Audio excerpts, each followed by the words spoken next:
আসসালামু আলাইকুম ওয়া রাহমাতুল্লাহি ওয়া বারাকাতুহু। ইন্নাল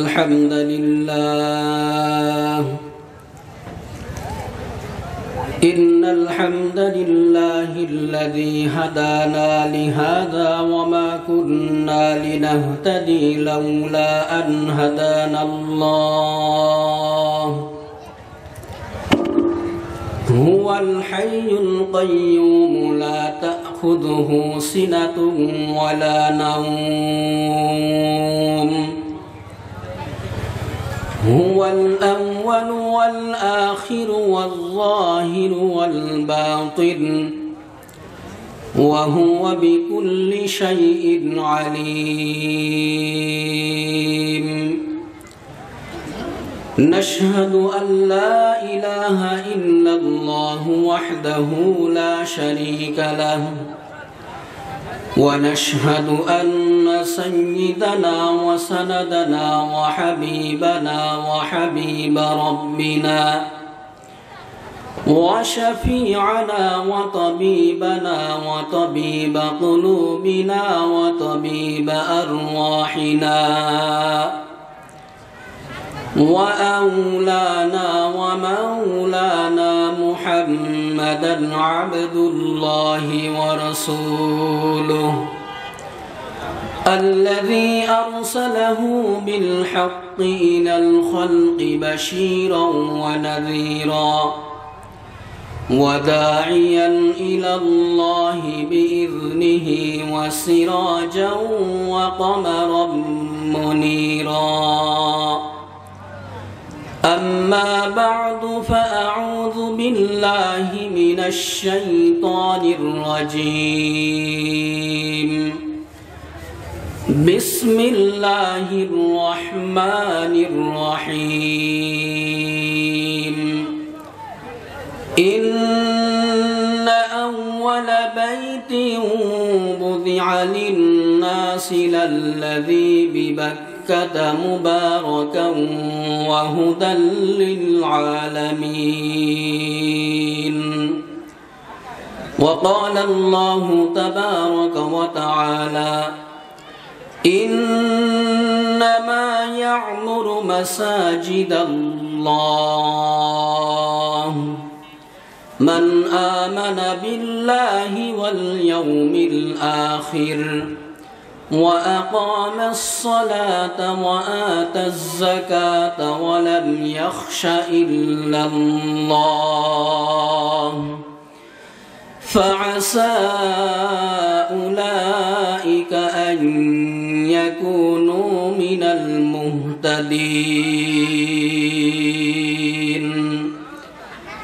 وقال سيدنا ورسولنا صلى الله عليه وسلم أحب البلاد إلى الله مساجدها وأبغض البلاد إلى الله أسواقها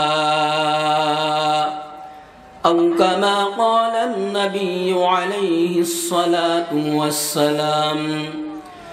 وقال الله تبارك وتعالى في شان حبيبه ومحبوبه ومعشوقه إن الله وملائكته يصلون على النبي يا أيها الذين آمنوا صلوا عليه وسلموا تسليما. اللهم صل على سيدنا مولانا محمد وعلى آله وأصحابه وبارك وسلم. اللهم صل على روح محمد في الأرواح وعلى جسد محمد في الأجساد وعلى قبر محمد في القبور يا ربي صل وسلم دائما أبدا على حبيبك خير الخلق كلهم بلغ العلا بكماله كشف الدجى بجماله حسنت جميع خصاله صلوا عليه وآله محبت زر آواز بلغ العلا بكماله كشف الدجى بجماله حسنت جميع خصاله صلوا عليه وآله الليل مهي زلف محمد كترنم الليل مهي زلف محمد كترنم والشمس مهي رخسار أحمد كترنم والفجر مهي صبح رسالتك بشارات والفجر مهي صبح رسالتك بشارات والعصر مهي دور نبوتك بشارات हर फूलों में है रूए मदीना का तबस्सुम हर फूलों में है रूए मदीना का तबस्सुम शाखों की लचक मीक़ात आक़ा का तकल्लुम ये सीनों से मौला ने कभी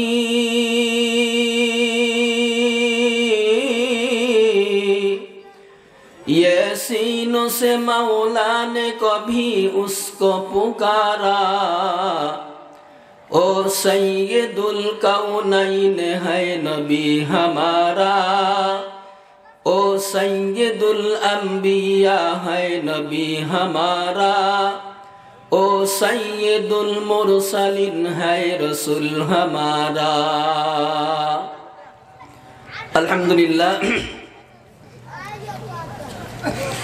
मटकपुर नदियापाड़ा जामे मस्जिद एर उन्नयन कल्पे ओ जुब समाजेर उद्योगे 2 दिन व्यापी आयोजित ताफसीरुल कुरआन महफिलेर प्रथम दिनेर प्रथम अधिवेशनेर सम्मानित सुयोग्य सभापति उद्बोधक सह प्रधान अतिथि सह आयोजित आजकेर এই ताफसीरुल कुरआन महफिलेर सम्मानित प्रधान मेहमान प्रधान मुफास्सिर मौलाना एम इकरामुल इस्लाम ढाका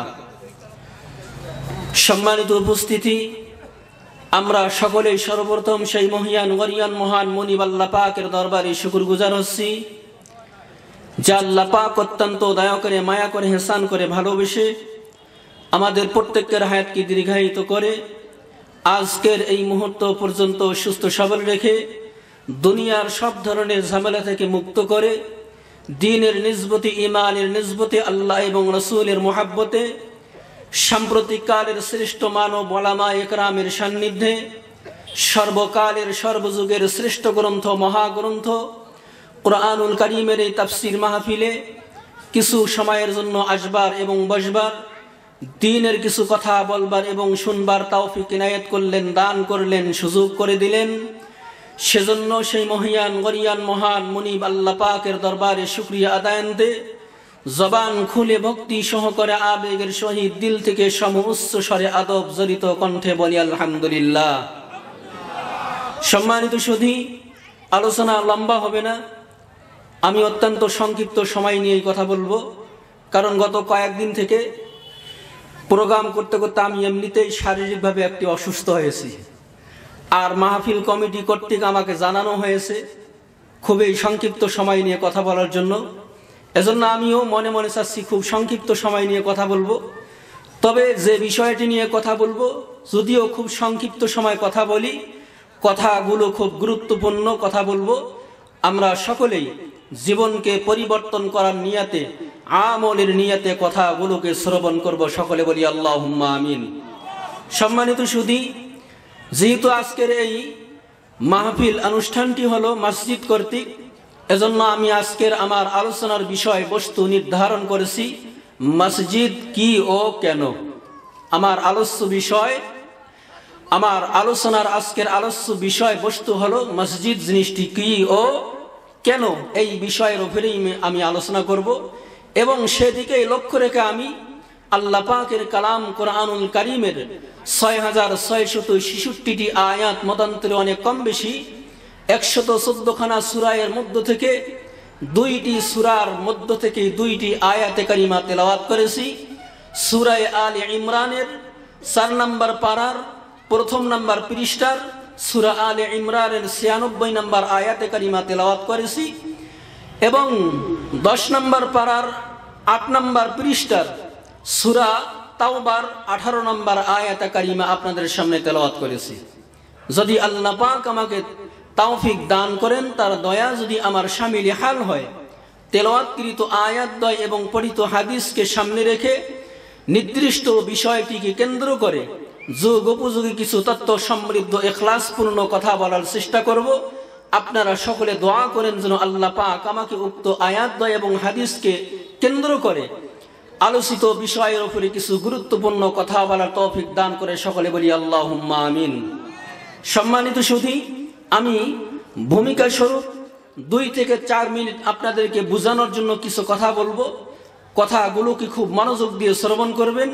যদি ভূমিকার কথাগুলো বুঝতে আপনারা অসক্ষম হন, তাহলে আমার আলোচনার বিষয়ের কিছুই আপনারা বুঝতে পারবেন না। সম্মানিত সুধী, আমি যে আয়াত তেলাওয়াত করেছি সূরা আলে ইমরানের 96 নম্বর আয়াতে আল্লাহ পাক আমার বিষয়ের দিকেই ইঙ্গিত করে আল্লাহ পাক আমার বিষয়ের উত্তর অ্যানসার আল্লাহ পাক দিয়েছেন। বলেন সুবহানাল্লাহ। ইসলাম মসজিদ কি ও কেন? আমরা তো সকলেই জানি যে মসজিদ একটা হলো আল্লাহ পাকের ঘর, যেখানে আমরা গিয়ে নামাজ আদায় করি। কথা বলেন ঠিক কিনা? এটাই তো আমরা বলবো যে মসজিদ হলো আল্লাহ পাকের একটা ঘর, যেটাতে আমরা গিয়ে নামাজ আদায় করি। হিন্দুরা যেরকম তাদের মন্দিরে গিয়ে তাদের ধর্মের তাদের যেগুলো কার্যক্রম আমল করে, এরকম বৌদ্ধ, খ্রিস্টান, ইহুদ, নাসারা প্রত্যেকটা ধর্মে তাদের একটা ধর্মের কিছু কার্যক্রম করার একটা নির্দিষ্ট স্থান থাকে।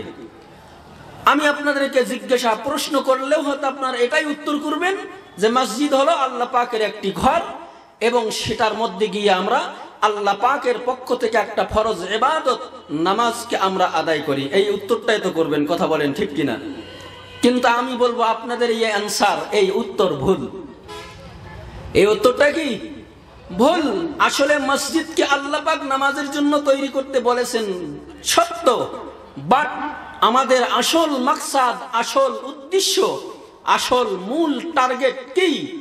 মসজিদ জিনিসটি আল্লাহ পাক মুসলমানদেরকে কেন দিলেন, এই ইতিহাসটাই আমরা অনেকেই জানি না।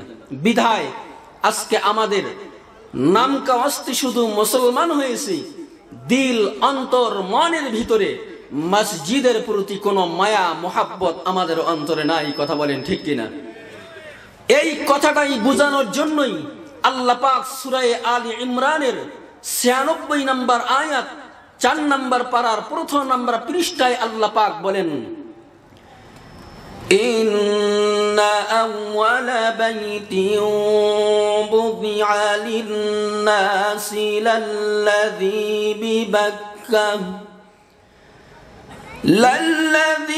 বিবাক্কাতা মুবারাকান ওয়া হুদাল লিল আলামিন।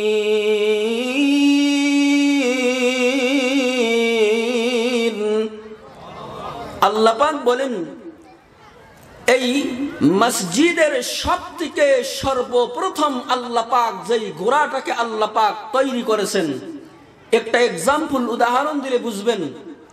রেলগাড়ি আমরা চিনি কি চিনি না? ট্রেন। এই একটা রেলগাড়ির মধ্যে 8-10টা বগি থাকে। এই সব বগিগুলোরে টেনে যে নিয়ে যায়, এই জিনিসটার নাম কি? ইঞ্জিন। এই ইঞ্জিনটা বাকি সব বগিগুলো সহ তার সমস্ত যাত্রীগুলোরে টেনে নিয়ে যায়। এইরকম পৃথিবীর মধ্যে আনাসে কানাসে যত মসজিদ আমরা চোখে দেখতেছি এবং আগামীতে কিয়ামত পর্যন্ত যত মসজিদ তৈরি হবে এবং হবেই, কারণ এর পিছনে আল্লাহ পাকের খলিলুল্লাহ ইব্রাহিম আলাইহিস সালামের একটা প্রদত্ত দোয়া আছে।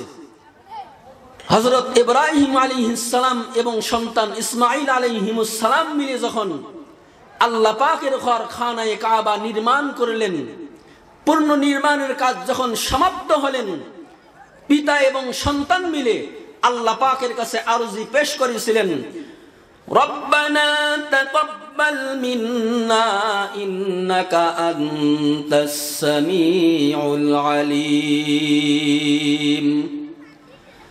وَإِذْ يَرْفَعُ إِبْرَاهِيمُ الْقَوَاعِدَ مِنَ الْبَيْتِ وَإِسْمَاعِيلُ رَبَّنَا تَقَبَّلْ مِنَّا إِنَّكَ أَنْتَ السَّمِيعُ الْعَلِيمُ। সন্তান এবং পিতা মিলেই সর্বশেষ আল্লাহ পাকের কাছে ফরিয়াদ করতেছেন, হে রব্বে করিম, আপনি আমাদের আরজি কবুল করেন, আবেদন গ্রহণ করেন। কি আবেদন? এই আবেদনের ভিতরে উনি একটি আবেদন এটাই করেছিলেন, আপনি আমাদেরকে যেই ঘর নির্মাণ করার আদেশ দিলেন, এই ঘরকে আপনি গোটা বিশ্ববাসীর হেদায়েতের জন্য আপনি কবুল করেন। সুবহানাল্লাহ। এই পরিলক্ষিতভাবে আল্লাহ পাক এই আয়াতে কারিমাকে ৯৬ নম্বর সূরা আলে ইমরানের এই আয়াতকে আল্লাহ পাক নাজিল করে বিশ্ব নবীর কাছে এই বার্তা, এই নিউজ দিয়েছেন, আমার খলিল আমার কাছে যেই সমস্ত আবেদনগুলো করেছিল এর মধ্যে একটা ছিল এই বাইতুল্লাহ খানায়ে কাবাকে যেন আমি গোটা বিশ্ববাসীর হেদায়েতের মাধ্যম বানিয়ে দেই। এজন্য আমি এই আয়াতে কারিমা নাজিল করে আমার খলিল ইব্রাহিম আলাইহিস সালামের এই উক্তিগুলো আপনাকে আমি পেশ করতেছি। বলেন সুবহানাল্লাহ। এই প্রসঙ্গে আমি আপনাদেরকে একটুখানি ভূমিকা স্বরূপ দুই চারটা কথা বলবো, কথাগুলোকে খুব মনোযোগ দিয়ে শুনবেন। আল্লাহ পাক বিশ্বের মধ্যে, দুনিয়ার মধ্যে, জমিনের উপরে, আসমানের নিচে যত সমস্ত মাখলুকাত আল্লাহ পাক সৃষ্টি করেছেন, এর মধ্যে প্রত্যেকটা মাখলুককেই আল্লাহ পাক এক একটা বৈশিষ্ট্য এবং অধিকার দিয়ে আল্লাহ পাক তৈরি করেছেন। এর মধ্যে আল্লাহ পাক আমরা মানব জাতিকে যে আশরাফুল মাখলুকাত হিসাবে সৃষ্টি করেছেন, সেই মানব জাতিকে আল্লাহ পাক এমন কিছু বিধান দিয়েছেন, যেই বিধানগুলোকে নির্দিষ্ট কিছু সময় বেঁধে দিয়ে আল্লাহ পাক দিয়েছেন। এই সময়ের ভিতরেই আমার এই বিধানকে আদায় করতে পারলে তুমি আমি আল্লাহর কাছে মুমিন বলে গৃহীত লাভ করতে পারবা, আর সময়ের মধ্যে আদায় করতে না পারলে আমি আল্লাহ পাকের কাছে তুমি মুমিন নামে আখ্যায়িত লাভ করতে পারবে না। বলেন আল্লাহু আকবার। এই বিধানের মধ্যে একটা বিধান হলো নামাজ। এজন্যই ৫ ওয়াক্ত নামাজকে আল্লাহ পাক ৫টা সময়ের সঙ্গে ফিট করে দিয়েছেন। কথা বলেন ঠিক কিনা?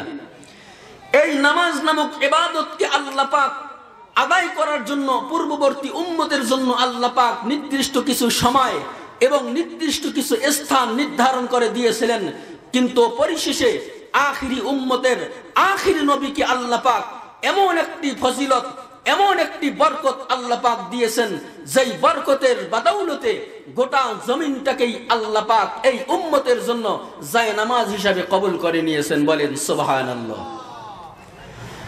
সাইয়্যিদুল কাউনাইন খাতমুল মুরসালিন, সাইয়্যিদুল কাউনাইন খাতমুল মুরসালিন, আখিরা মদবুদে ফখরুল আউয়ালিন, শুধু ওয়াজুদাশ রাহমাতাল লিল আলামিন,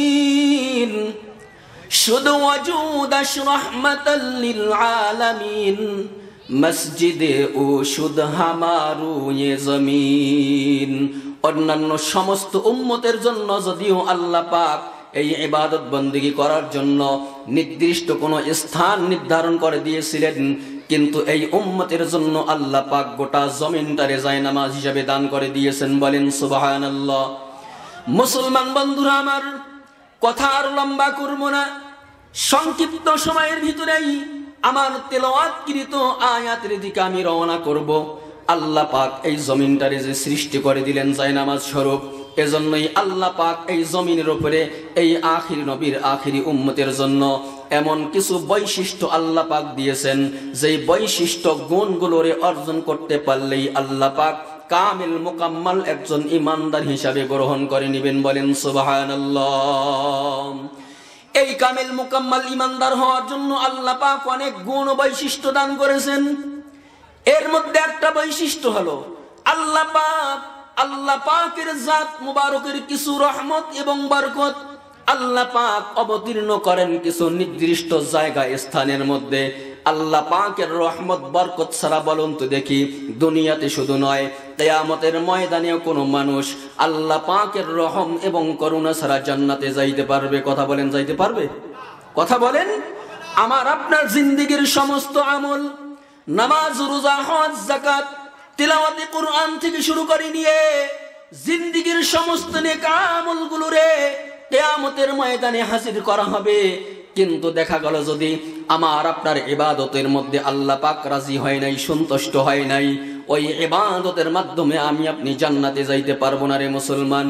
জান্নাতে যাইতে পারবো যতক্ষণ পর্যন্ত আল্লাহ পাক আমার আপনার উপরে রাজি সন্তুষ্টি হবে। যখনই আল্লাহ পাক আমার আপনার উপরে রাজি সন্তুষ্টি হয়ে যাবেন, তখনই আল্লাহ পাকের দয়া এবং করুণায় আমাকে আপনাকে টেনে টেনে জান্নাতের ভিতরে নিয়ে যাবেন। বলেন সুবহানাল্লাহ। আজকে আল্লাহ পাকের সেই রহম এবং করুণা, আল্লাহ পাকের রহমত এবং বরকত, এগুলোরে পাওয়ার জন্য আমি আপনি দুনিয়ার আনাসে কানাসে, দুনিয়ার বিভিন্ন স্থানে দৌড়াই রে মুসলমান। একটুখানি গভীরভাবে কথাগুলি ফলো করেন, বুঝতে পারবেন আমি আপনি আজকে আল্লাহ পাকের পক্ষ থেকে এই রহমত এবং বরকতগুলির পাওয়ার জন্য নিজের বাড়ি থেকে শুরু করে নিয়ে, নিজের এলাকার মসজিদের ইমাম, মুয়াজ্জিন, খতিব থেকে শুরু করে নিয়ে, নিজ এলাকার আলেম ওলামা, পীর সাহেব, মুফতি সাহেব, আলেম, মুফতি, মুহাদ্দিস, মুফাসসির থেকে শুরু করে নিয়ে দেশ বরণ্য বুজুর্গ ওলামায়ে কেরাম, হক্কানি পীর মাশায়েখদের দরবারে দৌড় দেই, একটাই উদ্দেশ্য, টার্গেট আল্লাহ পাকের রহমত এবং বরকত পাওয়ার জন্য। কথা বলেন ঠিক কিনা? হ্যাঁ, অবশ্যই একজন হক্কানি আলেমের সঙ্গে, একজন হক্কানি পীর মাশায়েখের কাছে গেলে আল্লাহ পাকের রহম এবং করুণা বরকত পাওয়া যায়, চিরসত্য। কিন্তু মুসলমান, এর থেকেও আল্লাহ পাক এমন একটা গুরুত্বপূর্ণ বস্তু, এমন একটা গুরুত্বপূর্ণ স্থান আল্লাহ পাক আমার আপনার কবজের মধ্যে, আমার আপনার বাড়ির এলাকার ভিতরে, আমার আপনার গ্রাম মহল্লার ভিতরে দান করেছেন। যেই বস্তুটার প্রতি আমি আপনি কোনো গুরুত্বই দেই না, যেই বস্তুটার প্রতি আমি আপনি কোনো রকমের গুরুত্ব প্রদান করি না, সেই বস্তুটাই হলো আমার আপনার বাড়ির পাশে অবস্থিত বাঁশের বেড়া দিয়ে নির্মিত, ওই চিরকুটা দিয়ে নির্মিত ওই মসজিদটাই আল্লাহ পাক আমার আপনার জন্য একটা রহমত এবং বরকতের ভান্ডার স্বরূপ দান করেছেন। বলেন সুবহানাল্লাহ।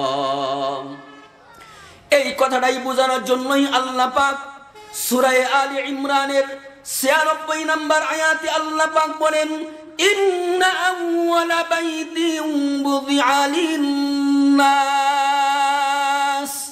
লাল্লাযী বিবাক্কাতা মুবারাকান ওয়া হুদাল লিল-আলামিন।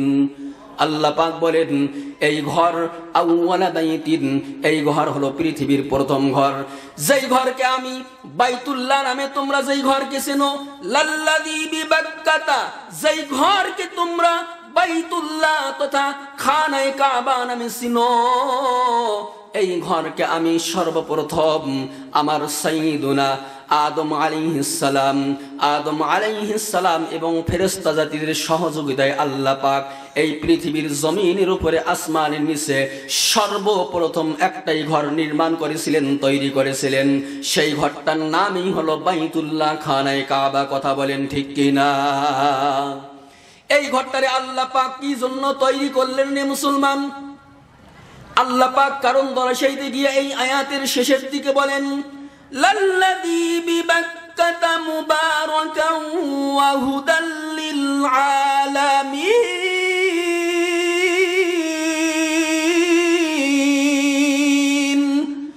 আল্লাহ পাক বলেন এই ঘরকে আমি নির্মাণ করাইছি আদম পয়গম্বর এবং সহযোগী হিসাবে ফেরেশতাদের মাধ্যমে। গোটা দুনিয়াবাসীকে আমি আল্লাহ পাকের পক্ষ থেকে হেদায়েত এবং রহমতগুলো দেওয়ার জন্য। বলেন সুবহানাল্লাহ।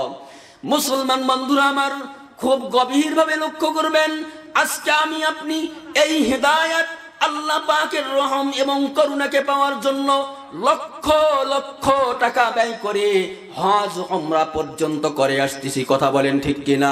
কিন্তু মুসলমান, আমার আপনার বাড়ির পাশে ওই বাঁশের বেড়া দিয়ে নির্মিত, ওই কাঠ দিয়ে নির্মিত জীর্ণ শীর্ণ ঘর, ওই মসজিদ ঘরটাকেই আল্লাহ পাক ওয়াদা দিয়ে বলতেছেন, এই ঘরটাকেই আমি আল্লাহ পাক তোমার জীবনের রহমত এবং বরকত অর্জনের জন্য, শেষমেশ হেদায়েত প্রাপ্ত হওয়ার জন্য আমি আল্লাহ পাক এই মসজিদ নামক ঘরটারে তোমরা মুসলমানদেরকে দান করেছি। বলেন সুবহানাল্লাহ।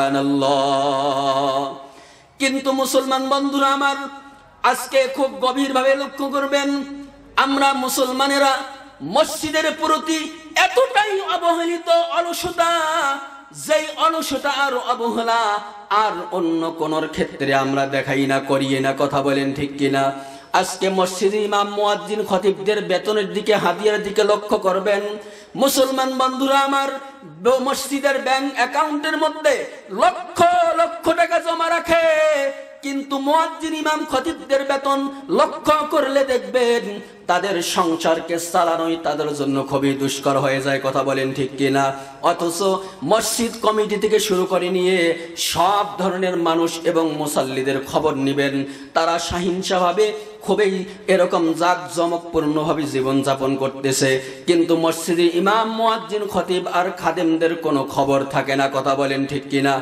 পৃথিবীর মধ্যে একটাই যদি অবহেলিত, নিষ্পেষিত, নির্যাতিত একটা দল থাকে, সেই দলটার নামেই হলো মসজিদের ইমাম, মুয়াজ্জিন, খতিব। কথা বলেন ঠিক কিনা? সব দিক দিয়ে সব ঠিক থাকলেও এই তিন ব্যক্তির ক্ষেত্রে আমরা আজকে অবহেলিত, অলসতা, কারণ একটাই, ঘরটা হলো মসজিদ, আল্লাহ পাকের ঘর। কথা বলেন ঠিক কিনা? কিন্তু মুসলমান বন্ধুরা আমার, সূরা তাওবার 18 নম্বর আয়াতে আল্লাহ পাক যেই কথার দিকে ইঙ্গিত করেছেন, আয়াতের শানে নুজুলের দিকে, নাজিল হওয়ার প্রেক্ষাপটের দিকে লক্ষ্য করলেই আমরা ঘটনাটাকে স্পষ্টভাবে বুঝতে পারবো।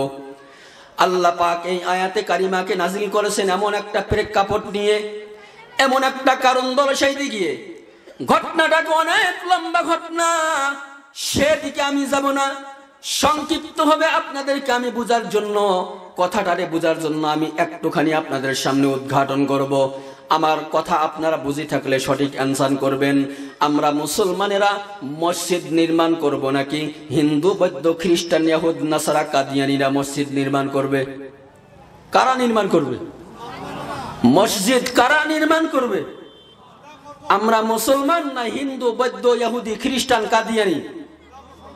আমরা মুসলমানেরাই তো নির্মাণ করব।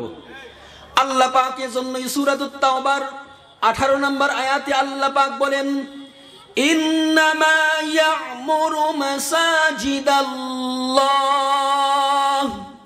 মান আমানা বিল্লাহি ওয়াল ইয়াউমিল আখির ওয়া আকামাস সালাতা ওয়া আতাজ যাকাতা ওয়া লাম ইয়াখশা ইল্লাল্লাহ ফাআসা উলাইকা আন ইয়াকুনু মিনাল মুহতাদিন।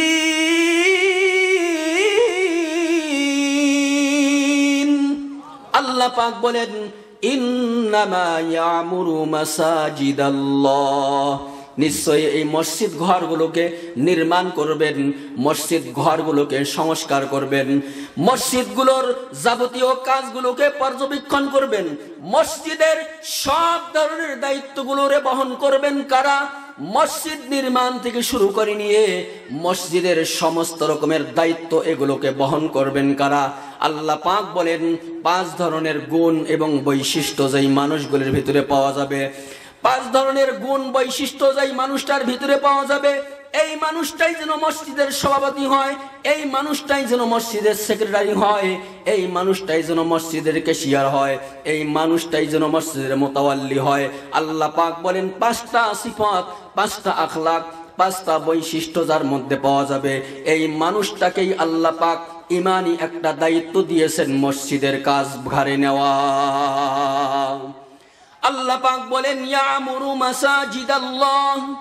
1 নম্বর আল্লাহ পাক বলেন মান আমানা বিল্লাহ, যারা আল্লাহর উপর ঈমান নিয়েছেন, ওয়াল ইয়াউমিল আখির, কিয়ামতের দিনের উপর ঈমান নিয়েছেন, ওয়ালাম ইয়াখশা ইল্লাল্লাহ। আল্লাহ পাক বলেন মান আমানা বিল্লাহি ওয়াল ইয়াউমিল আখির। 2 নম্বর আল্লাহ পাক বলেন কিয়ামতের দিনের উপরে যারা ঈমান নিয়েছেন, ওয়া আকামাস সালাহ, যারা নামাজ কায়েম করেন, ওয়া আতাজ যাকাত, যারা যাকাত প্রদান করেন। 5 নম্বরের গুণ আল্লাহ পাক বলেন ওয়ালাম ইয়াখশা ইল্লাল্লাহ, আল্লাহ পাককে ছাড়া দ্বিতীয় আর কোন মাখলুক, কোন জাত, কোন মানুষকে তারা ভয় করে না। এই 5টা গুণ বলুন তো দেখি আমাদের মধ্যে আছে কি আছে না? আছে। 1 নম্বর আল্লাহকে আমরা বিশ্বাস করি কি করি না? 2 নম্বর আমরা কিয়ামতের দিনের উপর ঈমান নিয়েছি কি নাই? 3 নম্বরে আমরা যদি মুসলমান বলে দাবি করি, আল্লাহ পাক ফরজ নামক একটা ইবাদত নামাজ দিয়েছেন, এই নামাজ আমরা পড়ি কি পড়ি না? যদি কেউ যদি বলেন আমি পড়ি না, তাহলে আপনি মুসলমান না। আর যদি বলেন যে আমি নামাজ পড়ি, তাহলে আপনি এই দায়িত্বের ভিতরে শামিল হবেন। কথা আমি বুঝাইতে পারছি? এই 5টা গুণ আল্লাহ পাক বলতেছেন যারা মসজিদের আহল, মসজিদের দায়িত্ব বহন করবেন। 1 নম্বর গুণ থাকতে হবে আল্লাহর উপর ঈমান, 2 নম্বর গুণ থাকতে হবে কিয়ামতের দিনের উপর ঈমান, 3 নম্বর গুণ থাকতে হবে নামাজ পড়তে হবে, 4 নম্বর গুণ থাকতে হবে যাকাত প্রদানকারী হইতে হবে, যাকাত ঠিকভাবে আদায় করতে হবে। 5 নম্বর গুণ আল্লাহ পাককে ছাড়া দ্বিতীয় আর কাউকে ভয় করা যাবে না। এই 5 গুণে বৈশিষ্ট্য গুণ, এই 5 গুণে বৈশিষ্ট্য, এই 5টা বৈশিষ্ট্য যেই ব্যক্তির ভিতরে পাওয়া যাবে, আল্লাহ পাক বলতেছেন ইয়ামুরু মাসাজিদাল্লাহ, এই গুণে গুণান্বিত মানুষগুলোই আল্লাহ পাকের ঘর মসজিদ নির্মাণ করবেন। বলেন সুবহানাল্লাহ।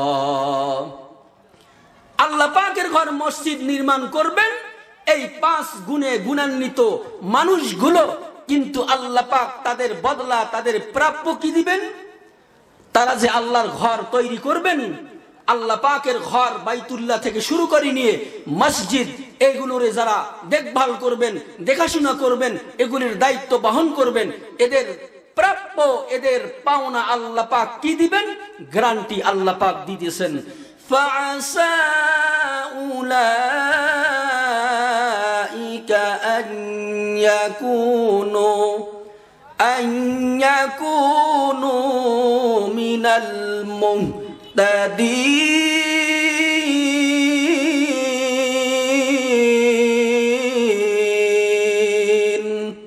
আল্লাহ পাক বলেন অতি সন্নিকটে তাদের জন্য হেদায়েতের পথ আমি আল্লাহ পাক উন্মোচন করে দিব। বলেন সুবহানাল্লাহ।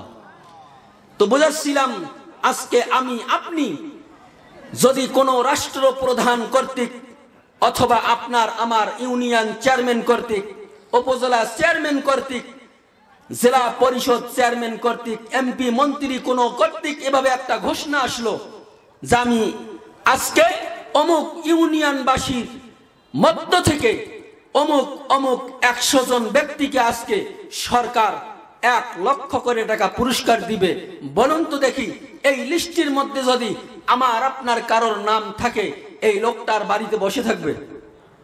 কথা বলেন, বসে থাকবে? ওই ঠিকানা মতো সে উপস্থিত হয়ে যাবে। কোথায় এই 1 লক্ষ টাকা দিবে, কখন দিবে, কোন সময় দিবে, কিভাবে পাওয়া যাবে, এই সব প্রস্তুতি গ্রহণ করার জন্য সে প্রস্তুত হবে। কথা বলেন ঠিক কিনা? কিন্তু আল্লাহ পাক বলতেছেন আমি আল্লাহ পাক আমার হেদায়াত এবং আমার রহমত এবং বরকত গুলোরে দান করব।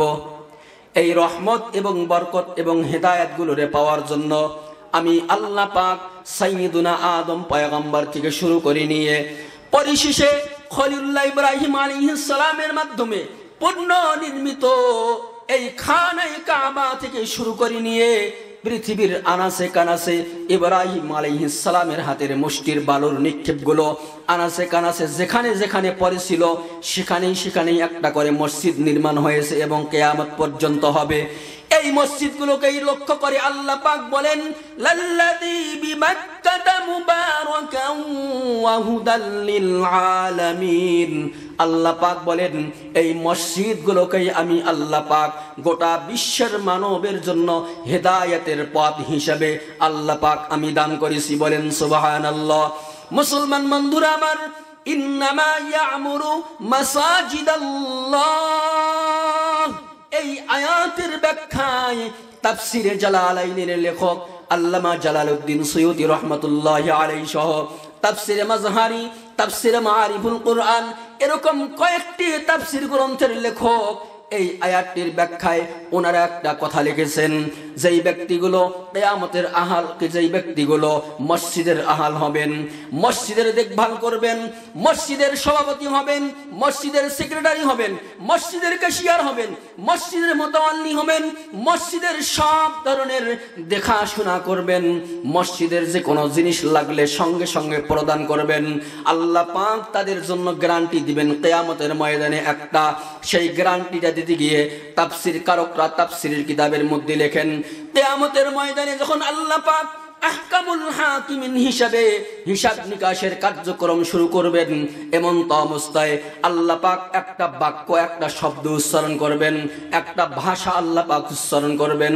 আল্লাহ পাক ডাক দিয়ে বলবেন কিয়ামতের ময়দানে, আইনা আহলি, আইনা আহলি, আমার আহল্লা কোথায়, আমার পরিবারস্থ লোকগুলো কোথায়?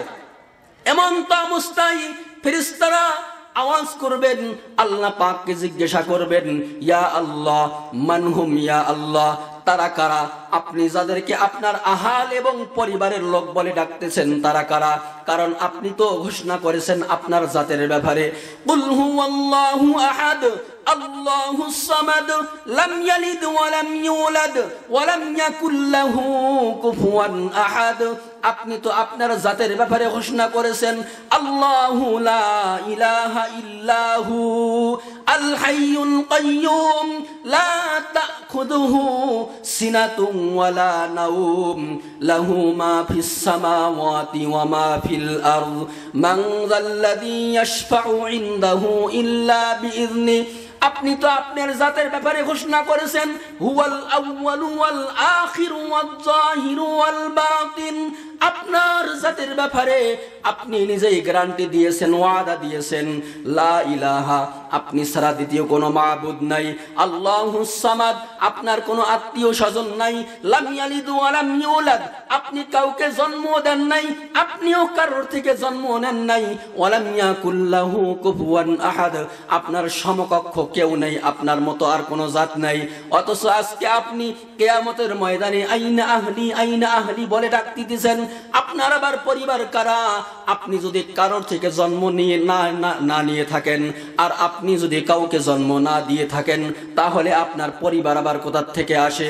ফেরেশতারা যখন আল্লাহ পাককে এই কথাগুলো জিজ্ঞাসা করবেন, আল্লাহ পাক প্রতি উত্তরে ডাক দিয়ে বলবেন, হুমুল ওয়ালিয়ুল মাসাজিদ, এই মানুষগুলো হলো কিয়ামতের ময়দানে আল্লাহ পাক ডাক দিয়ে বলবেন, আমার আহাল বলতে ওই সমস্ত মানুষগুলো যারা দিনের দুনিয়ার মধ্যে আমার মসজিদ ঘর খানায়ে কাবা থেকে শুরু করে নিয়ে পৃথিবীর আনাসে কানাসে সমস্ত নির্মিত মসজিদগুলির যারা দায়িত্ব বহন করেছিল, মসজিদের পাশেই কবর দেওয়াটারে পছন্দ করেছিল, মসজিদের পাশেই বাড়ি করাটাকেই পছন্দ করেছিল, মসজিদের মধ্যেই সব সময় অবস্থান করাটাই ভালো মনে করেছিল, মসজিদের মধ্যেই বসে থাকাটাই ভালো মনে করেছিল, মসজিদের সঙ্গেই সুসম্পর্ক রাখাটাই পছন্দ করেছিল, মসজিদের ইমাম মুয়াজ্জিন খতিব থেকে শুরু করে নিয়ে আলেম ওলামাদের সঙ্গে সুসম্পর্ক রেখেছিল। এই মানুষগুলোই হলো আমি আল্লাহ পাকের আহাল পরিবার। বলেন সুবহানাল্লাহ। এরপরে দিয়ে আল্লাহ পাক ঘোষণা করবেন, উদখুলু ফিল জান্নাহ লা উহাসিবুকুম ফিল ইয়াউমিল কিয়ামাহ। রে আমার বান্দারা, আজকে আমি তোমাদের জিন্দেগির কোনো হিসাব নেব না, তোমরা সরাসরি আমার জান্নাতের ভিতরে প্রবেশ করো।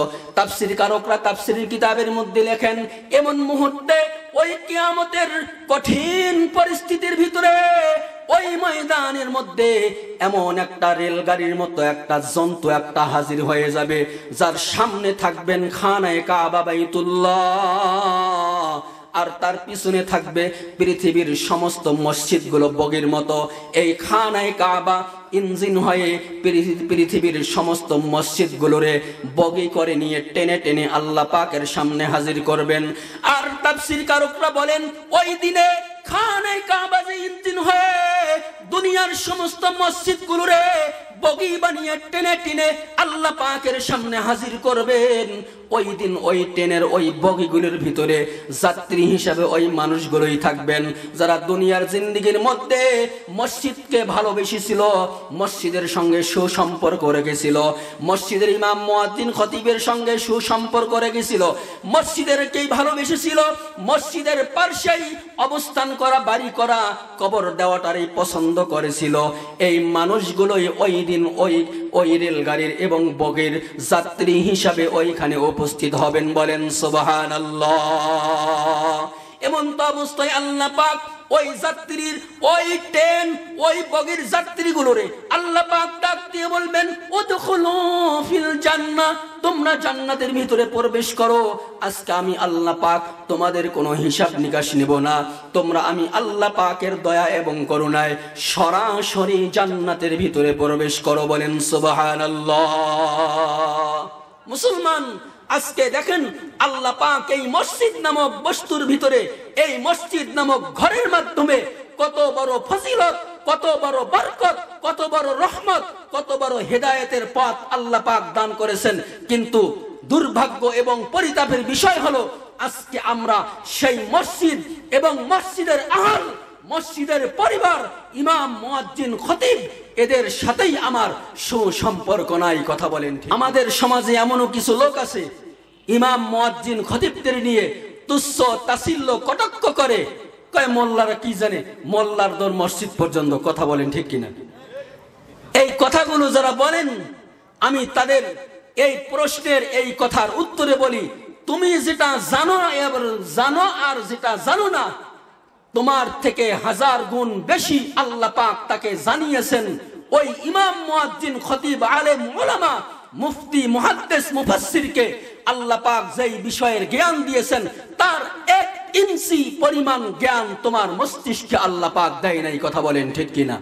মুহতারাম হাজিরিন, আজকে সেই মসজিদ, এই মসজিদের মাধ্যমে যে আল্লাহ পাক আমার আপনার জীবনকে পরিবর্তনের জন্য রহমত, বরকত, ফজিলত, আল্লাহ পাকের হেদায়েত অর্জনের এত বড় একটা মাধ্যম হিসাবে আল্লাহ পাক এই মসজিদকে দান করেছেন, সেই মসজিদের প্রতি আমার আপনার মুহাব্বত আর ভালোবাসা থাকার প্রয়োজন আছে কি আছে না?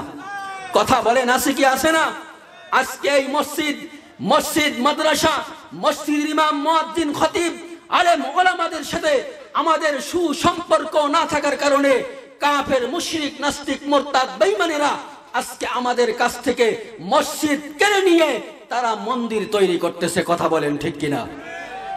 আজকে তথ্য বাহির হলো, সেইভাবে মসজিদকে কেড়ে নিয়ে তারা যখন রাম মন্দির তৈরি করলো, 1 যুগ পার হলো না, আমাদের শায়েখ রাহবারে মিল্লাত আল্লামা মামুনুল হক থেকে শুরু করে নিয়ে দেশ বরেণ্য হাজারো আলেম ওলামা ঘোষণা করেছিলেন, বাবরি মসজিদকে যারা কেড়ে নিয়ে মন্দির নির্মাণ করেছে, একদিন এমন প্রমাণ হবে তাদের মন্দির প্রতিহত করে মসজিদ নির্মাণ করা হবে। কথা বলেন ঠিক কিনা? তার নমুনা স্বরূপ বাংলার জমিনেই একটা প্রমাণ দেখা মিলল। দাগেশ্বরী এলাকায় যেই মন্দির পাওয়া গিয়েছে তার ইতিহাস 300 বছর পিছনে লক্ষ্য করলে পাওয়া যায় সেখানে একটা মসজিদ নির্মিত ছিল। কথা বলেন ঠিক কিনা? আজকে সেটার জন্য বাংলাদেশের উলামা ইকরাম, বিশেষ করে আলেম ওলামারা এটাকে নিয়ে অনেক মাতামাতি, অনেক রকমের তথ্য সংগ্রহ করতেছেন। যদি আমরা ভাগ্যবান এবং সৌভাগ্যবান মুসলমান হইতে পারি, তাহলে সেই মন্দিরকে হটিয়ে দিয়ে যদি আমরা মসজিদকে নির্মাণ করতে পারি, কিছুটা হলেও আমাদের রক্তক্ষরণ হইতে পারে।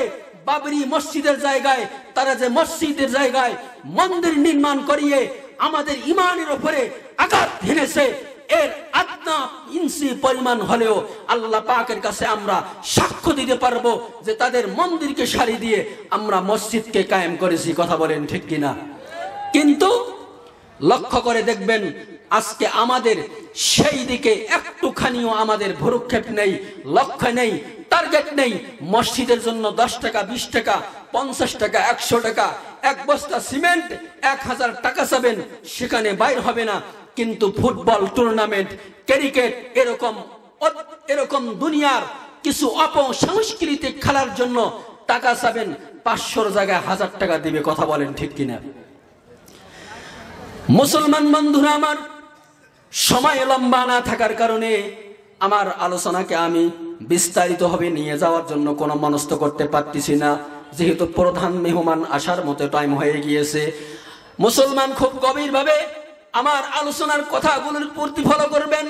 আল্লাহ পাক সূরা আলে ইমরানের এই 96 নম্বর আয়াত এবং সূরা তাওবার 18 নম্বর আয়াত, এই 2 আয়াতের মাধ্যমে আল্লাহ পাক আমাদেরকে যেই দিকে বার্তা দিলেন, নিউজ দিলেন, সেদিকে ইঙ্গিত করে পয়গম্বর আরবি হাদিসে পাকের মধ্যে বলেন, আহাব্বুল বিলাদি ইলাল্লাহ মাসাজিদুহা ওয়া আবগাদুল বিলাদ ইলাল্লাহি আসওয়াকুহা।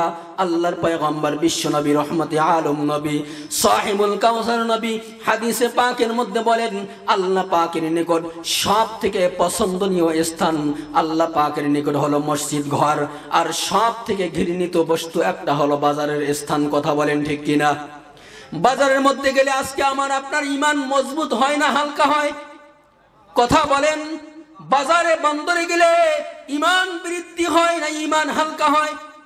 কিন্তু মসজিদের ভিতরে গেলে, মসজিদের ভিতরে শুধু নয়, কোরআন ও হাদিসের আলোচনা যেখানে হয় সেখানে গেলেও আল্লাহ পাক ঈমানকে মজবুত করে দেয়, বৃদ্ধি করে দেয়। যেমন আল্লাহ পাক সূরা নামলের আল্লাহ পাক 2 নম্বর আয়াতের মধ্যে আল্লাহ পাক বলেন, ইন্নামাল মুমিনুনা আল্লাযীনা ইযা যুকিরাল্লাহু ওয়াজিলাত কুলুবুহুম ওয়া ইযা তুলিয়াত আলাইহিম আয়াতুহু যাদাতহুম ঈমানা। বলেন আল্লাহু আকবার। আল্লাহ পাক বলেন, কোরআন তিলাওয়াতের মাধ্যমে আল্লাহ পাকের নমুনা, আল্লাহ পাকের শান, আল্লাহ পাকের নিশানা, এগুলোকে আলোচনা করার মাধ্যমে একজন মুমিনের ঈমান মজবুত হয়, বৃদ্ধি হয়। বলেন সুবহানাল্লাহ। এজন্য মুসলমান বন্ধুরা আমার, মসজিদ আল্লাহ পাকের জিকিরের স্থান না বাজারের মতো একটা স্থান? কথা বলেন। মসজিদ হলো আল্লাহ পাকের জিকিরের স্থান, নামাজের স্থান, যেখানে বসে নামাজ পড়া হয়, যেখানে গিয়ে তেলাওয়াত করা হয়, যেখানে গিয়ে আল্লাহ পাকের ধ্যানে জিকির করা হয়। কথা বলেন ঠিক কিনা? এজন্য মসজিদের ফজিলত বর্ণনা করতে গিয়ে কিতাবের মধ্যে পাওয়া যায়, কিতাব তল্লাশি করলে পাওয়া যায়, যে ব্যক্তি উযু করে মসজিদের ভিতরে এরকম প্রবেশ করলো, ওই লোকটা মসজিদের ভিতরে যদি 1 সেকেন্ড 1 মিনিটও অবস্থান করে, কিতাবের মধ্যে লেখা আছে, ওই লোকটা যদি একটা নফল ইতিকাফের নিয়ত করে মসজিদের ভিতরে অবস্থান করতে পারেন 1 মিনিট, আল্লাহ পাকের পয়গম্বর হাদিসে পাকের মধ্যে বলেন, আল্লাহ পাক তার আমলনামায় একটা নফল ইতিকাফের সওয়াব দান করেন। এমনই একটা ফজিলতপূর্ণ জায়গা। কিন্তু দুঃখিত এবং পরিতাপের বিষয়, আমরা আজকে সেই মসজিদের ভিতরে যাই না। মসজিদের ভিতরেতে যাওয়া দূরের কথা, মসজিদের কাছেও আমরা ভিড়তে চাই না। অনেক মুসলমান তো আছি, মুয়াজ্জিন যখন আজান দেয়, মুয়াজ্জিন যখন আজানের শব্দগুলো উচ্চারণ করা শুরু করে দেয়, মুয়াজ্জিন যখন ডাক দেয়, হাইয়া আলাস সালাম, মুয়াজ্জিন যখন ডাক দেয়, হাইয়া আলাল ফালাহ, আমরা মুয়াজ্জিনের জবাব দেওয়া তো দরকার ছিল, কিন্তু মসজিদে উপস্থিত হয়ে নামাজের মধ্যে অংশগ্রহণ করিয়ে জামাতের ভিতরে শামিল হয়ে মুয়াজ্জিনের জবাব দেওয়া দরকার ছিল। কিন্তু এমন মুসলমান আজকে আমরা হয়েছি, মুয়াজ্জিন আজান দেয় আর আমরা মুয়াজ্জিনের শব্দগুলো শুনে শুনে দোলার দিকে দৌড় দেই। কথা বলেন ঠিক কিনা? খেতের দিকে দৌড় দেই, অন্যান্য কাজের দিকে দৌড় দেই, ব্যবসার দিকে দৌড় দেই, চাকরির দিকে দৌড় দেই, দুনিয়ার অন্যান্য কাজের দিকে দৌড় দেই। কিন্তু মুয়াজ্জিন যখন ডাক দিতেছে, আসো আসো নামাজের দিকে আসো, আসো আসো কামিয়াবির দিকে আসো, আমরা সেই দিকে কোনো সাড়া দেই না। এই জাতীয় মুসলমানদের আর অবস্থাটা কি হইতে পারে? এই ঈমান নিয়ে যখন আমি আপনি কিয়ামতের ওই কঠিন পরিস্থিতি, ওই কিয়ামতের কঠিন ময়দানে হাজির হব, আল্লাহ পাক আমার আপনার এই দুর্বল মার্কা ঈমানদার কিন্তু আল্লাহ পাক জান্নাত দিবে না। কথা বলেন ঠিক কিনা? এজন্য মুসলমান ঈমানকে মজবুত করতে চাইলে, আল্লাহ পাকের হেদায়েত পাইতে চাইলে, আল্লাহ পাকের রহমত এবং বরকত পাইতে চাইলে আমার আপনার সম্পর্ক থাকতে হবে মসজিদের সাথে। আমার আপনার সম্পর্ক থাকতে হবে মসজিদের ইমাম, মুয়াজ্জিন, খতিব থেকে শুরু করে নিয়ে দেশের সমস্ত উলামায়ে কেরামের সাথে। কথা বলেন ঠিক কিনা? আমরা সম্পর্ক রাখবো তো? ইমাম, মুয়াজ্জিন, খতিব থেকে শুরু করে নিয়ে হযরত বুজুর্গ উলামায়ে কেরামদের সাথে সুসম্পর্ক রাখবো তো? যদি রাখতে পারি সুসম্পর্ক একজন আলিমের সাথে, যদি রাখতে পারি সুসম্পর্ক একজন ইমাম, মুয়াজ্জিন, খতিবের সাথে, আমার আপনার হাসর নাসরটাও আল্লাহ পাক ওই ইমাম থেকে শুরু করে নিয়ে আলেম, উলামা, বুজুর্গ, হক্কানি পীর, মাশায়েখদের সাথে হাসর নাসর করাইবেন। বলেন সুবহানাল্লাহ। কারণ দুনিয়ার মধ্যে আমার আপনার মহাব্বত আর ভালোবাসা যেই লোকটার সাথে বেশি থাকবে, পয়গম্বর বলেন আল মারউ মা'a মান আহাব্বা, দুনিয়ার ভিতরে তোমার যার সাথে বেশি মহাব্বত থাকবে, কিয়ামতের ময়দানে আল্লাহ পাক তোমাকে তার সাথে কিয়ামতের ময়দানে হাজির করাইবেন। সুবহানাল্লাহ। তাহলে এবার চিন্তা করে দেখেন, আমার আপনার যদি কিয়ামতের ময়দানে দ্বন্দ্বয়মান দাঁড়ানো অবস্থাটা আপনার আমার মসজিদের ইমাম, খতিবের সাথে হয়, একজন দেশ বরণ্য হযরত উলামায়ে কেরামের সাথে হয়, একজন হক্কানি পীর মাশায়েখের সাথে হয়, তাহলে আমার আপনার জন্য আল্লাহ পাক জান্নাতের দরওয়াজা ক্লিয়ার করে দিবেন। বলেন সুবহানাল্লাহ। কিন্তু আজকে যদি আমরা সেই আলেম উলামা থেকে দূরে সরে যাই, ইমাম, মুয়াজ্জিন, খতিব থেকে দূরে সরে যাই, আমাদের কাছ থেকে যেরকম ভাবে হিন্দুরা এরকম মসজিদ কেড়ে নিতেছে, আমাদের ঈমানকে কেড়ে নিতে আর তারা কোনো দেরি করবে না। কথা বলেন ঠিক কিনা? যেরকম কিছুদিন থেকে বাংলাদেশের মধ্যে একটা উত্তপ্ত পরিস্থিতি তৈরি হয়েছে, ইসকন নামক একটা জঙ্গি সংগঠন। কথা বলেন ঠিক কিনা? এই জঙ্গি সংগঠন, যদিও কিছু কিছু হিন্দুত্ববাদী মানুষ বলতেছে এই ইসকনের সাথে আমাদের হিন্দুত্বর কোনো সম্পর্ক নেই, বলতে চাই ইসকনের নেতাকে গ্রেফতার করার কারণে তোমরা হিন্দু জাতিদের এত উত্তপ্ত অবস্থা তৈরি হলো কেন? কথা বলেন ঠিক কিনা? তোমাদের সাথে যদি ইসকন নেতার কোনো সম্পর্ক না থাকে, সেই ইসকন জঙ্গি সংগঠনের নেতাকে চিন্ময় দাসকে গ্রেফতার করার কারণে আজকে তোমরা বাংলাদেশে এরকম নাজুক পরিস্থিতি, উত্তপ্ত পরিস্থিতি কেন তৈরি করতেছ আমরা জানতে চাই। কথা বলেন ঠিক কিনা? এজন্য আমরা যত দুর্বল হব, মসজিদ, ইমাম, মুয়াজ্জিন, আলেম, উলামা থেকে দূরে সরব। আমাদের কাছ থেকে বাবরি মসজিদ নিয়েছে, এরকম আরো মুসলমানদের কত স্থান তারা দখল করতেছে। দূর আর বেশি দূর নয়, আমাদের কাছ থেকে তারা আমাদের মহা সম্পদ ঈমান নামক দৌলতকে কেড়ে নিতে আর দেরি করবে না। কথা বলেন ঠিক কিনা? এজন্য মুহতারাম হাজিরিন, সময় কি আরো লম্বা আছে না? মেহমান আসবে। মুহতারাম হাজিরিন, আমার আলোচনা আমি শেষের দিকে নিয়ে যাচ্ছি। আল্লাহ পাক যেদিকে ইঙ্গিত করেছেন ইয়ামুরু মাসাজিদাল্লাহ, এই আয়াতের মধ্যে আল্লাহ পাক একটা ছোট্ট করে কথা বলেছেন, ওয়ালাম ইয়াখশা ইল্লাল্লাহ। কথা বলেন ঠিক কিনা?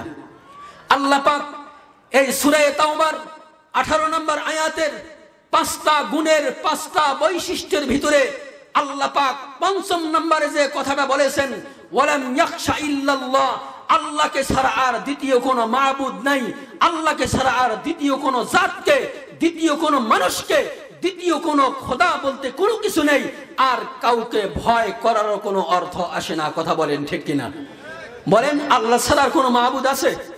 আমাদের হায়াতের মালিককে, আমাদের রিজিকের মালিককে, আমাদের মৌতের মালিককে, আমাদের সব কিছুর মালিককে।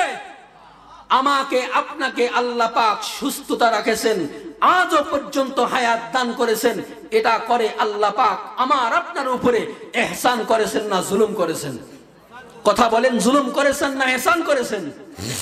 চাইলে আল্লাহ পাক আমাকে আপনাকে, যেই মানুষগুলো এই মুহূর্তে রংপুর মেডিকেল কলেজের বেডের মধ্যে শুয়ে আছেন, যেই মানুষগুলো ঢাকা মেডিকেলে শুয়ে আছেন, তাদের মতো অবস্থা করে আল্লাহ পাক অসুস্থতার মতো রাখতে পারতেন। তা না করে আল্লাহ পাক আমাকে আপনাকে আজও পর্যন্ত সুস্থ রেখে ইহসান করেছেন। অর্থ হলো আল্লাহর ঘর মসজিদকে হেফাজত করা, আল্লাহ পাকের দেওয়া মহা দৌলত ঈমান নামক সম্পদকে হেফাজত করতে হবে। কথা বলেন ঠিক কিনা? আজকে আমরা যদি সক্ষম ভাবে বাংলাদেশের মধ্যে নব্য আবিষ্কৃত এই জঙ্গি সংগঠন ইসকন নামক জঙ্গি সংগঠনের মোকাবেলা করতে না পারি, বেশি দূর আর নয়, বাংলাদেশের এই স্বাধীনতা শুধু নয়, বাংলাদেশের এই সব কিছুকে তারা ধ্বংসস্তূপে পরিণত করে দিয়ে বঙ্গোপসাগরের তলদেশের মধ্যে তারা তলিয়ে দিবে। কথা বলেন ঠিক কিনা? এজন্য মুহতারাম হাজিরিন, আমাদের ঈমানকে হেফাজত করতে চাইলে এক নাম্বার কাজ আমাদের সম্পর্ক রাখতে হবে, সুসম্পর্ক আলেম ওলামা, মসজিদ মাদ্রাসা, হক্কানি পীর মাশায়েখদের সঙ্গে। কথা বলেন ঠিক কিনা? কিন্তু সব থেকে দুঃখ পরিতাপের বিষয় হলো আজকে আমাদের সেই আলেম ওলামাদের সাথে সুসম্পর্ক নাই, মসজিদ মাদ্রাসার সাথে সুসম্পর্ক নাই, হক্কানি পীর মাশায়েখদের সাথে সুসম্পর্ক নাই। বিদায় আজকে আমরা হিন্দুত্ববাদের মতো কিছু মতবাদ আবিষ্কার হইতেছে। ইসকন নামক জঙ্গি সংগঠনকে অনেক মুসলমান আমরা সমর্থন করতেছি। কথা বলেন ঠিক কিনা? সম্মানিত সুধী, শেষ পরিশেষে আমি আপনাদের কাছে একটা আহ্বান জেনে যাব। আজকের এই মাহফিলের এই ময়দান থেকে আমি বাংলাদেশ প্রশাসন থেকে শুরু করে নিয়ে বর্তমান সংসদের দায়িত্বপ্রাপ্ত যারা দায়িত্ব পর্যায়ে আছেন, সংসদের দায়িত্বে যারা বাংলাদেশ বর্তমান পরিচালনা করতেছেন, ডক্টর মোহাম্মদ ইউনূস থেকে শুরু করে নিয়ে সব ধরনের দায়িত্বপ্রাপ্ত মানুষদেরকে আমি লক্ষ্য করে বলতে চাই, আপনারা যদি বাংলাদেশের এই স্বাধীনতার, এই সার্বভৌমত্বের হেফাজত করতে চান, অনতিবিলম্বে এই জঙ্গি সংগঠন ইসকন নামক এই জঙ্গি সংগঠনকে বাংলার জমিনে নিষিদ্ধ ঘোষণা করুন। কথা বলেন ঠিক কিনা? যেরকম বাংলাদেশের মধ্যে একটা অস্থিতিশীল অবস্থা সৃষ্টি করেছিল বিগত 15 বছরের হানাদার স্বৈরাচার সরকার, তার থেকেও কঠিন পরিস্থিতি উত্তপ্ত সৃষ্টি করার জন্য গোপন ভাবে ষড়যন্ত্র আবিষ্কার করতেছেন এই ইসকন নামক জঙ্গি সংগঠন। আমরা উদাত্ত আহ্বান জানাবো, এই সংগঠনকে অনতিবিলম্বে বাংলার জমিনে নিষিদ্ধ ঘোষণা করতে হবে। কথা বলেন ঠিক কিনা? মুহতারাম হাজিরিন, আমার আসলে আমি শারীরিকভাবে একটু অসুস্থই, আমার কথা আমি এখানে শেষ করতেছি। আল্লাহ পাক তৌফিক ইনায়েত করলে অসমাপ্ত তাফসীরটা আসলে করতে পারি নাই, শুধু আয়াতের অনুবাদ করে কিছু কথা বলার চেষ্টা করেছি। আল্লাহ পাক যদি তৌফিক ইনায়েত করেন, আপনাদের পার্শ্ববর্তী কোনো এলাকায় আসার মতো 9 তারিখে এদিকে একটা প্রোগ্রাম আছে আপনাদের থেকে একটু দূরে, কিন্তু আপনারা সেখানে যাইতে পারবেন না। আল্লাহ পাক যদি এলাকায় অন্য কোথাও আসার সুযোগ করে দেয়, এই 2 আয়াতের তাফসীর নিয়ে আলোচনা করার চেষ্টা করব। সকলে দোয়া করবেন আল্লাহ পাক যেন আমাকে সুস্থতার সাথে সমস্ত মাহফিলগুলো, প্রোগ্রামগুলোতে উপস্থিত হয়ে হক কথাগুলোকে জনসম্মুখে উপস্থাপন করার তৌফিক দান করেন। সকলে বলি আল্লাহুম্মা আমিন। ওয়া আখিরু দাওয়ানা আলহামদুলিল্লাহি রাব্বিল আলামিন। আসসালামু আলাইকুম ওয়া রাহমাতুল্লাহি ওয়া বারাকাতুহু।